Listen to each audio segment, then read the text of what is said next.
Le 8 novembre, l'Union régionale des CUMA a organisé une demi-journée de démonstration consacrée à la gestion des lisiers et des fumiers. Une cinquantaine d'agriculteurs se sont rendus au GAEC de l'étang à Grand-Champ-des-Fontaines.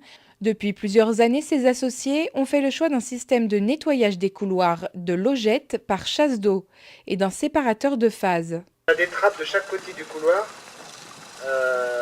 qu'on peut ouvrir comme on veut. Et donc à chaque fois qu'on libère une chasse d'eau, on libère à peu près 20 mètres cubes, 20-25 mètres cubes. Et donc ça tombe, on la fera marcher peut-être en fin d'après-midi. Et donc ça tombe dans la fosse. Là, on a une fosse qui fait à peu près 300-350 mètres cubes, une fosse enterrée. Et donc à l'intérieur, on a un mixeur qui permet de broyer, de mixer l'ensemble, on va dire. Et on a une pompe hacheuse qui aspire, qui pompe et qui ressort au-dessus du séparateur de phase d'abord.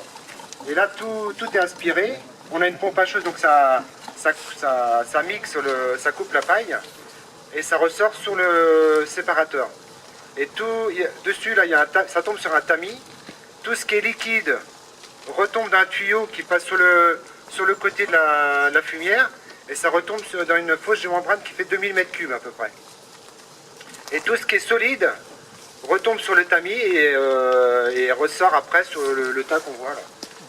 Venu d'Alsace à l'invitation de l'Union des CUMA, le constructeur APM a quant à lui fait une démonstration de son séparateur de phase mobile déjà utilisé en CUMA. La démonstration s'est poursuivie au champ avec 3 tonnes à lisier appartenant au CUMA local, équipées soit d'injecteurs de prairie, soit de pendillards, soit d'un système plus classique à 3 buses. Point important, il faut limiter les pertes d'azote par volatilisation, soit en épandant au ras du sol, soit en enfouissant le lisier rapidement après l'épandage.